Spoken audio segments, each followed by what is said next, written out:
ہم یہ ایمان اور یقین رکھتے ہیں کہ قرآن کریم کی تعلیم کامل اور مکمل اور ہر زمانے کے مسائل کا حل ہے، اور اس پر عمل کیے بغیر نہ ہی دنیا کے مسائل حل ہو سکتے ہیں،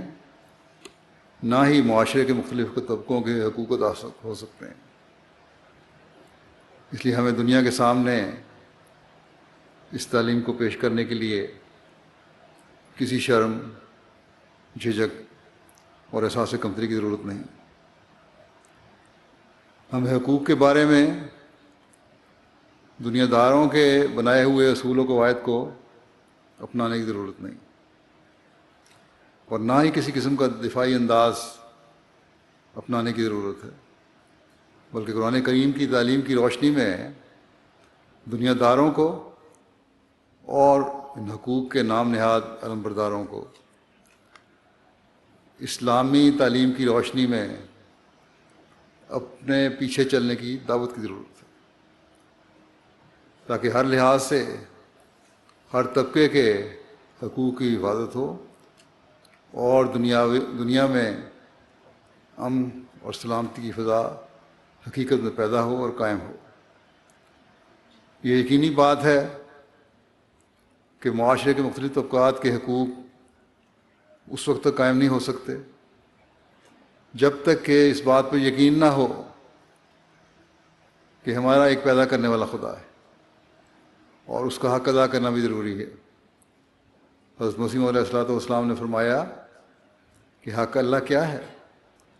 یہی کہ اس کی عبادت کرنا اور اس کی عبادت میں کسی کو شریک نہ کرنا اور ذکر اللہ میں لگے رہنا، اس کے اوامر کی تعمیل اور نواہی سے اجتناب کرنا، اس کے محرمات سے پرہیز کرنا۔ اور جب خدا تعالیٰ کا یہ تصور ہوگا تو پھر اس کے احکامات پر عمل کرنے کی طرف توجہ پیدا ہوگی، اور اس کے احکامات کی ایک بہت بڑی اکثریت اس کی مخلوق کے حقوق کی ادائیگی ہے۔ اللہ تعالیٰ جو سب طاقتوں کا مالک ہے، رب ہے، ہر چیز دینے والا ہے، جس کی شکر گزاری ایک انسان پر لازم ہے، کس طرح وہ اپنی ربوبیت، رحمانیت اور رحیمیت کے نظارے دکھاتا ہے۔ اس کے باوجود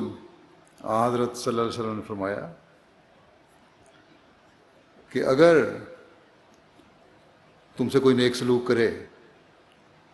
اور تم اس کا شکریہ ادا نہیں کرتے تو تم اللہ تعالیٰ کے بھی شکر گزار نہیں ہو۔ بس اللہ تعالیٰ نے تو ہر موقع پر ہمیں بتایا کہ تم ایک دوسرے کے حق ادا کرو، تو تبھی میرے حق ادا کرنے والے بنو گے۔ اللہ تعالیٰ کی شکر گزاری کے لیے بھی بندوں کی شکر گزاری کا کہہ کر اپنے حق کو بھی بندوں کے حق کی ادائیگی سے مشروط کر دیا اللہ تعالیٰ نے۔ بس یہ ہے اسلام کی خوبصورت تعلیم، اور یہ ہے اسلام کا خدا جو ایک دوسرے کے حقوق کو اس طرح قائم کرنے کی تلقین فرماتا ہے۔